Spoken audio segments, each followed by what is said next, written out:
All right, Joe, here goes. I'm going to click on the Zoom button here and launch the program. And I'm going to move this recording screen just a little bit. There we go. I think you can mostly see it. So this is what comes up here, and notice we have new meeting, schedule, join, and share screen. You really only need to worry about new meeting and schedule just to get a meeting up and going with one of your students. I'm going to go into schedule first and show you what that brings up.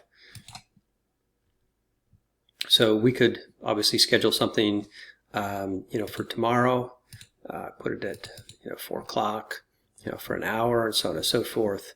And you can look at all the other settings.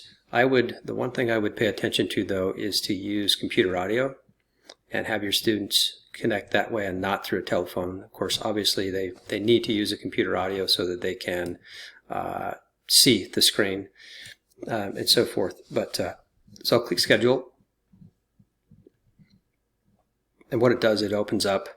It wants to go to my set up a meeting in my calendar. Don't worry about that. I'm just going to close that. I use it when I schedule meetings, but this time we don't need to worry about it. Then if I go up into my meetings, well, there it is. There's 2 of them actually. And so I just click on the right one. Notice it says Tuesday, April 7th. Click on the right one and click start, and then it starts. So I'm going to go back to home here. Now we're just going to do the new meeting. I'm going to click on that. And when it comes up, I would click join with computer audio. I'm going to make this screen a little smaller so you can see this a little better.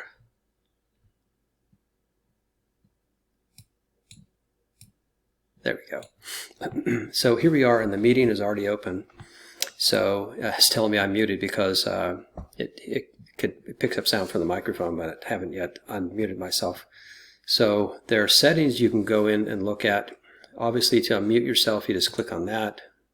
And when it starts to show green like that, it's obvious you're there. And then video, yeah, there I am. But watch how, I'm going to stop my video so it's not a distraction. I click on either one of these chevrons and it says go to audio settings, or I go over here, go to video settings. Actually, it goes to all the settings when you open it up. And you can go to general and look at, some of these things. But 99% of the time, it's audio that's the most important one, because you want to make sure that you have the speaker, the output set up well, and the input set up well. So you can test your mic here. Use this little drop down. I make sure that's one of these here. And if you're going to do a lot of these, it's well worth investing in an external mic. The quality is a lot better for everyone. And you have some settings down here. Mute my mic when I join a meeting. I always do that because not all the meetings are mine.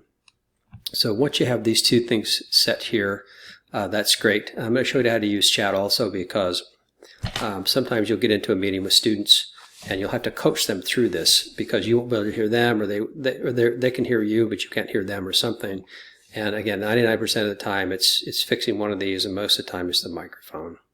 Or if they can't hear you, they need to set the speakers, whatever. So, and sometimes these are funny, like the speakers will choose like a microphone, or the microphone will choose speakers, or something like that. So anyway, there's no save on this. You just go ahead and close it. So now let's look at 2 of the most important functions here. One is to manage participants. Oh, I gotta bring this way in so you can see it. And when you are there, you can do a few things with them. Obviously, it's just me, so you can't see much, but you can mute them if you have a student. And what you want to do is encourage them to always mute themselves when they're not speaking, because you hear their dog barking, or the coffee machine, or something, doorbell's ringing and stuff, and you want to interrupt your lesson. So, but because they don't know what you can hear, on your end that's happening on their end. So you can also just go up and just click mute, and it'll mute them out. So no big deal there. And then also notice it hid some of the functions. And so I'm going to go to the chat here. You can also manage chat down here.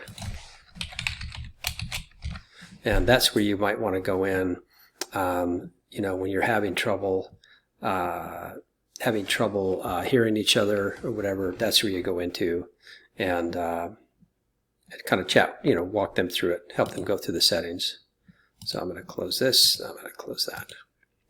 Okay, so we'll go back to this here. Make that bigger again. Two other things you'll deal with. One is making the invitation. One is sharing the screen. I'm going to do the screen share real quick. It brings up options here for screen sharing. You can't fully see this, but it's got the screen. You know, you can also do a whiteboard. If you have a program open, like I have Chrome open, you can see here that's open. I always just do the screen. I'm going to show you the whiteboard real quick in case that's something. Bring it back here. You can see I click on share. In case that's something you ever want to do with a student. See if I can move these controls down or this up or something. So you can see the controls. There we go. So I can draw if I want, change my color, you know, pretty standard stuff. Whatever. I can do text if I want. And also change the color on that. I can do an eraser. I just erase, you know, touch something and it goes away. So you never know if you want to demonstrate something to a student, you know, like that. So I'm going to close that. Now I'm just going to go back to share screen again and just share the regular screen. Click share. So now it's sharing like the whole screen. Whereas if you were to choose Chrome, it would only size around the Chrome window. So I'm going to bring something up here in Windows Explorer. Just one of the documents I think I showed to you. Go into my drumming thing and we'll bring up a very familiar document. And there it is, the P2 document that you took a photo of and sent to me. So there you go. So that's document sharing. And these are just documents right on my computer. You can also use Google Docs if you have that as well. So anyways, we'll close that. So to stop sharing, I can do that. And they can also share on their end as well. That's not a problem at all. Finally, we want to do an invitation here to somebody. And it's got all this stuff, dial in, call out, all this email. Typically, that's the one I see. What you can do if you want to, you know, do an email invitation, you know, from the program, that's all great. What I normally do is just go down here, though. I can either copy the invitation, or I could have just, you know, click copy URL. If you copy the invitation, it has all kinds of stuff in it. So let me pop open my email. And I'm going to go to this program. I'm going to close this one. Now I could just go into a letter of just any email. There you are. Link. I'm going to paste it in there. And it puts all that stuff in there. Really, all they really need is just the link. And it's all the way at the top. So you can just click on just the URL. I'm going to delete all that stuff. I'm going to close this one and then go back into Zoom again. And I'm going to do invite again. This time I'm just going to click on copy URL. And again, you have to click on email for that to show up. So I'm going to close that. Go back into my email program. Compose again. Joe link. And there's the link. Now I send it off and there you go. And that's that.